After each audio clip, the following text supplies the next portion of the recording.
কিতাবের মধ্যে ঘটনা লেখা আছে, এক কৃষক তার বউয়ের সাথে, তার স্ত্রীর সাথে সব সময় ঝগড়া বাঁচল। বউ ঝগড়া করে বাপের বাড়িতে চলে যেত, আবার বুঝিয়ে শুনিয়ে তাকে আনা। একবার কৃষকের বউ কৃষককে বলল, এবার কিন্তু আমি তোমার বাড়িতে যাব, হয়তো তুমি আমার সাথে সংসার ছেড়ে দিবে, অথবা তোমার মাকে দুনিয়া থেকে খতম করে। মাকে যদি খতম করে দিতে পারো, মেরে ফেলতে পারো, আমি তোমার সাথে সংসার করব, অন্যথায় তোমার সাথে আমি সংসার করব। এই কৃষক মায়ের সাথে, স্ত্রীর সাথে সবসময় ঝগড়া হয়, এই তিক্ততায় বউয়ের কান ফরার উপর আমল করছে। তার একটা ইক্ষুর ক্ষেত ছিল, আখের ক্ষেত। সে আখ কেটে কেটে বাজারে বিক্রি করে। একদিন কৌশল করে মাকে আখের খেতে নিয়ে গেছে, কাঁচি দিয়ে ইক্ষু কাটতেছে, কাটতে কাটতে এক পর্যায়ে গিয়ে মায়ের শরীরে কোফ দিয়েছে।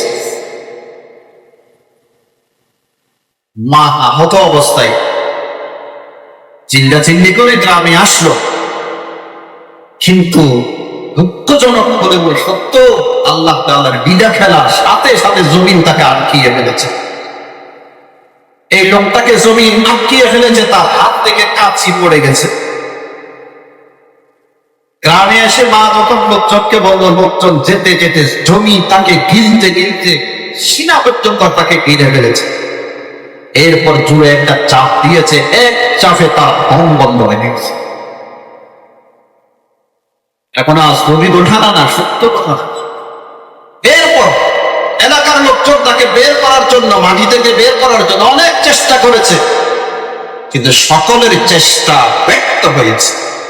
শেষ পর্যন্ত মাটির নিচে সে ঢুকে গেছে, আর তাকে দেখা যেত। 1400 বছর আগে মুহাম্মদুর রাসূলুল্লাহ সাল্লাল্লাহু আলাইহি ওয়াসাল্লাম বলেছেন, কুল্লু কুলুবি ইয়াগফিরুল্লাহু মিনহা মা শাআ ইল্লা উকুকাল ওয়ালিদাইন।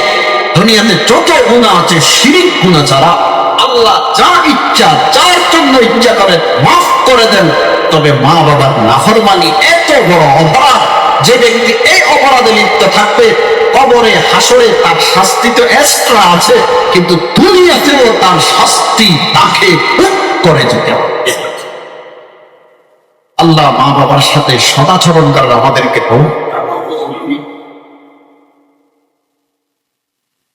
হাদিসে আছে, রাসূল সাল্লাল্লাহু আলাইহি ওয়াসাল্লাম ইরশাদ করেছেন, قال رسول الله صلى الله عليه وسلم إن الله عز وجل حرم عليكم حقوق الأمهات ومنع الوهات ووعظ البنات أو كما قال النبي عليه الصلاة والسلام। আল্লাহ রাসূল বলেন, আল্লাহ পাক রব্বুল আলামিন তোমাদের উপর তিনটা কাজ হারাম করে দিয়েছেন। এক নাম্বার হলো মা বাবার নাফরমানি করা, তাদেরকে কষ্ট দেওয়া হারাম করে দিয়েছে আল্লাহ তোমাদের উপর। দুই নাম্বার হলো তোমার উপর অপরের হক আছে, হক না দেওয়া। দোকানদারে টাকা পায়, টাকা দেয় না।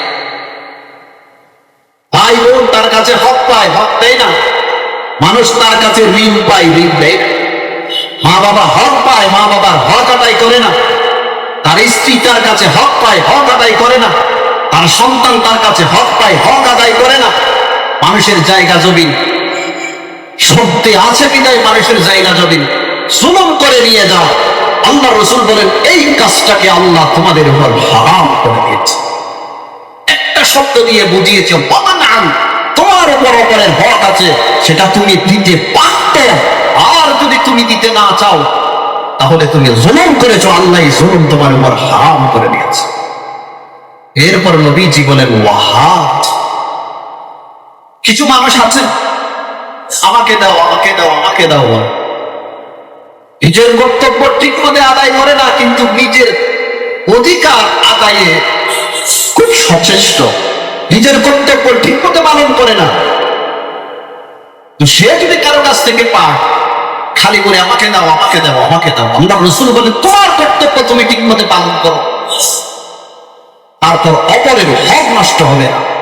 আমি যদি আমার দায়িত্ব পালন করে ঠিক মতো, অপরের হক নষ্ট হবে না। সেও যদি তার দায়িত্ব ঠিক মতো পালন করে, আমার হক নষ্ট হবে না। পৃথিবীর সমস্ত মানুষ যদি নিজের দায়িত্বের ব্যাপারে সচেতন হয়, অপরের হক নষ্ট হবে না।